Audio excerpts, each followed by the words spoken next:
Spotlight कार्यक्रम में दर्शकों आपका स्वागत है और मैं हूं हरीश चोपड़ा।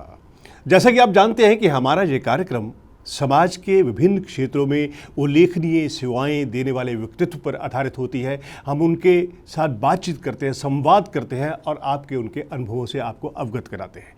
आज का हमारा विषय जो है वो देश के अर्थतंत्र से जुड़ा हुआ है और ख़ास तौर पर बचत से। भारत में उदारवादी आर्थिक नीतियाँ लागू होने के बाद अर्थतंत्र से जुड़े शब्द बहुत ही लोकप्रिय हो गए। कोई दौर था जब अर्थतंत्र के बारे में लोग जानते नहीं थे कि जीडीपी क्या है, अर्थव्यवस्था की रफ्तार क्या है, विकास की गति कैसी होगी, धन का प्रवाह कैसा रहेगा। लेकिन जैसे जैसे देश का विकास होता गया, अर्थतंत्र का विकास होता गया, त्यों त्यों म्यूचुअल फंड्स, सेविंग्स, जैसा कि आप इंश्योरेंस की बात करते हैं आजकल लोग, बहुत सी चर्चाएं, बहुत सी विधाएं इसमें आ गई। आज इसी विषय पर बातचीत करने के लिए हमारे स्टूडियो में मौजूद है दीपक सूदन जी। दीपक जी, आपका बहुत बहुत स्वागत है। दीपक जी कई वर्षों से आइडिया टू इन्वेस्ट कंपनी का संचालन करते हैं और अपने कस्टमर्स को पूरी तरह, यानी कि जिस तरह से भी कस्टमर को संतोषजनक ढंग से काम करना होता है, वो अपनी सेवाएं उनको देते हैं। तो दीपक जी, मेरा पहला सवाल आपसे है कि आज के दौर में आप जिस तरह का अब कोरोना की महामारी के बाद परिस्थितियां बहुत बदल चुकी हैं, आप किस तरह के निवेश की सलाह देते हैं? तो हरीश जी, सबसे पहले तो संतवाणी चैनल के माध्यम से सभी दर्शकों को मेरा आभार, अभिनंदन। आप घर में रहे और अपने आप को प्रोटेक्ट रखें, सोशल डिस्टेंसिंग का पालन रखें। तो यही इस उद्देश्य के साथ मैं आप इस कार्यक्रम को जो है आपके क्वेश्चन को आंसर करता हूँ जी। तो जैसा कि आपने बोला कि इस समय जैसे कि महामारी में इन परिस्थितियों में हम किस तरह के फाइनेंशियल इंस्ट्रूमेंट्स में लोगों को एडवाइस कर सकते हैं। जैसा कि हम जानते हैं कि आज भारत में अलग अलग तरह के फाइनेंशियल प्रोडक्ट्स मार्केट्स में अवेलेबल हैं। तो क्लाइंट की ज़रूरत के हिसाब से अगर हम देखें तो आज जैसे कि इस महामारी के दौरान काफ़ी सारे लोगों को मेडिक्लेम की आवश्यकता पड़ी, तो मेडिक्लेम भी एक प्रोडक्ट है। उसी तरह से टर्म प्लान्स हैं, उसी तरह से डिसिप्लिन इन्वेस्टमेंट्स हैं जिनको कि एक पीरियड के दौरान डिसिप्लिन वे में इन्वेस्ट किया जा सकता है। डिफरेंट म्यूचुअल फंड्स हैं, कॉरपोरेट फिक्स्ड डिपॉजिट्स हैं, बॉन्ड्स हैं। तो ये बहुत तरह के प्रोडक्ट्स हैं मार्केट में जो कि अवेलेबल हैं और ये इन सभी प्रोडक्ट्स को हम क्लाइंट को उनकी नीड के हिसाब से एडवाइस करते रहते हैं। अच्छा दीपक जी, किसी कस्टमर को का उसका आंकलन करना कि इसके लिए कौन सा पार्टिकुलर जो प्रोडक्ट है वो उसे ज़्यादा फिट रहेगा, जिसमें उसको लाभ मिलेगा, इसके आंकलन का आधार क्या है?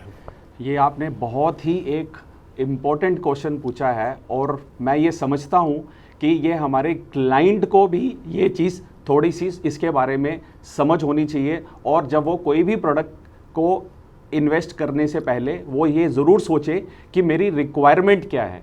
कोई भी प्रोडक्ट अपने आप में सक्षम नहीं होता है पूरा। हर प्रोडक्ट की कुछ कमियां होती हैं, कुछ एडवांटेजेस हैं, कुछ डिसएडवांटेजेस हैं।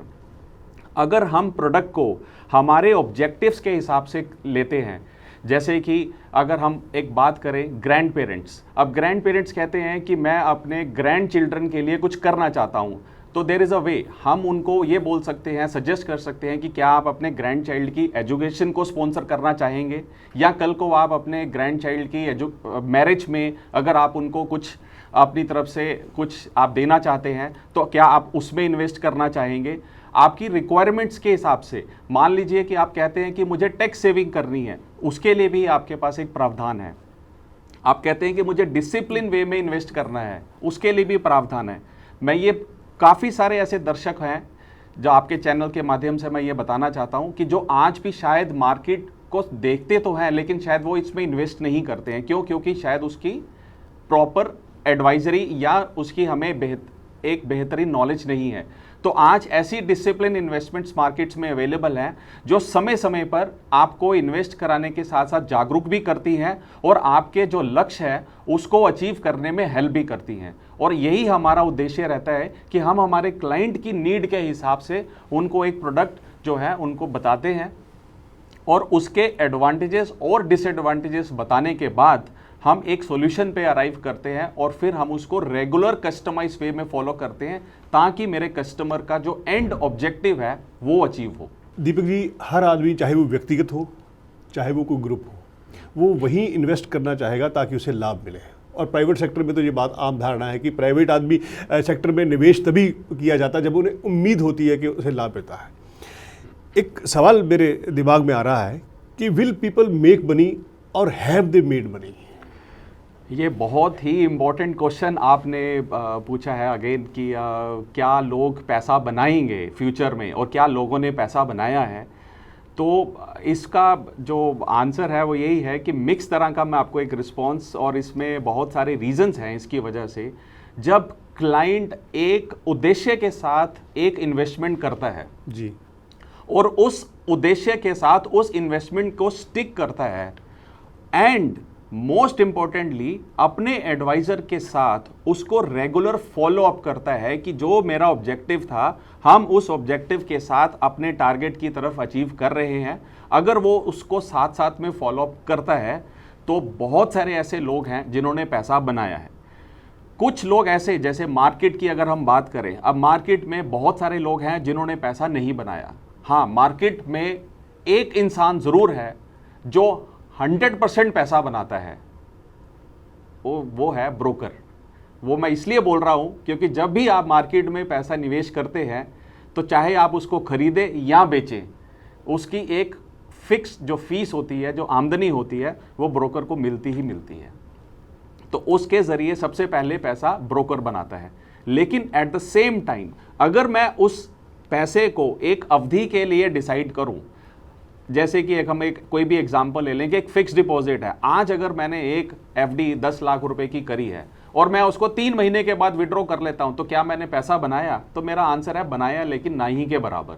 लेकिन अगर वही पैसा मैं लंबी अवधि के लिए रखता हूं तो क्या मैंने पैसा बनाया? तो मेरा आंसर है हाँ, मैंने पैसा बनाया। क्यों? क्योंकि मैंने अपनी पूरी अवधि तक उस पैसे को अपने साथ रखा। आज दिक्कत क्या आती है कि आज हम मार्केट में, जैसे कि आपने मेरे से ये सवाल बोला कि बहुत सारे प्रोडक्ट्स आ गए हैं, तो समय के साथ साथ बहुत सारे एडवाइजरी मॉडल्स भी भारत में आ चुके हैं। अब इनसे क्या होता है कि आज हम एक रिलेशनशिप मैनेजर के साथ एक इन्वेस्टमेंट शुरू करते हैं। अनफॉर्चुनेट बात यह है कि 1 या 2 साल के बाद हमारा रिलेशनशिप मैनेजर चेंज हो जाता है या किन्हीं कारणों से हम उनके साथ कंटिन्यू नहीं कर पाते हैं।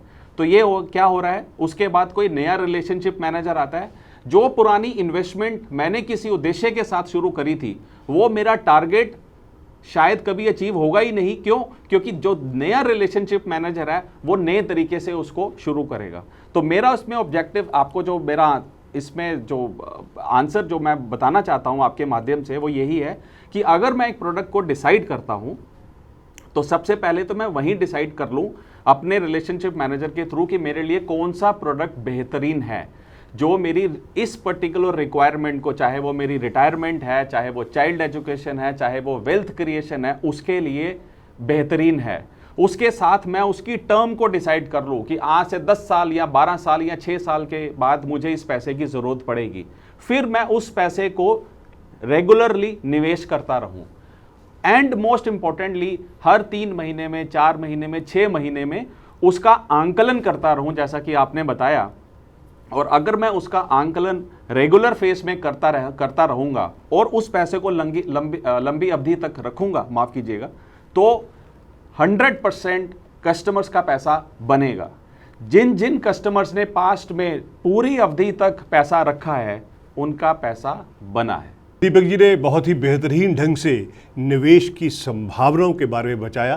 तो दीपक जी, स्टूडियो में आने के लिए आपका बहुत बहुत धन्यवाद। बहुत बहुत शुक्रिया आपका।